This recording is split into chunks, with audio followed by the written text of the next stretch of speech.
Yesterday, while rummaging through the dusty confines of my attic, I stumbled upon a relic of the past, a worn VHS tape labeled Family Memories.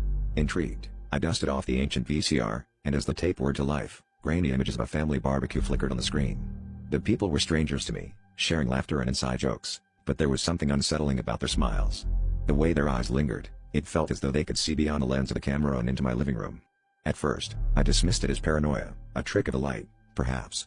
Yet, with each passing moment, the uncanny sensation grew stronger, pulling me into a spiral of unease.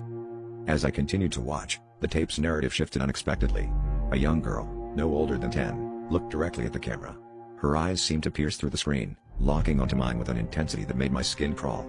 She whispered something I couldn't quite hear, then pointed directly at me.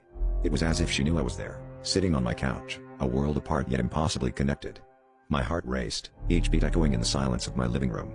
The family on screen began to notice her strange behavior, their confusion morphing into expressions of fear and disbelief, mirroring my own growing dread.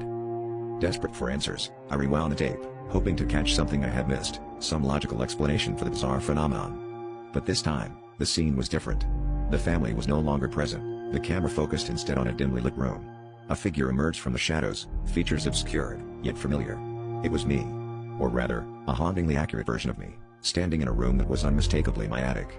The imposter scanned the surroundings, then turned to face the camera, a sinister smile playing at the corners of its lips. It was as if the tape had crossed the boundaries of reality, bridging the gap between past and present, fiction and truth. In the climax of the surreal nightmare, the screen crackled with static, and a young girl's voice came through, clear and chilling. "You're not supposed to be here."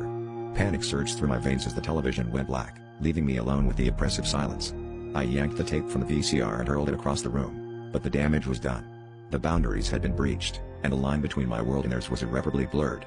Now, every creak of the attic floorboard sent shivers down my spine, and the shadows seemed to watch with knowing eyes, as if waiting for me to play the tape again.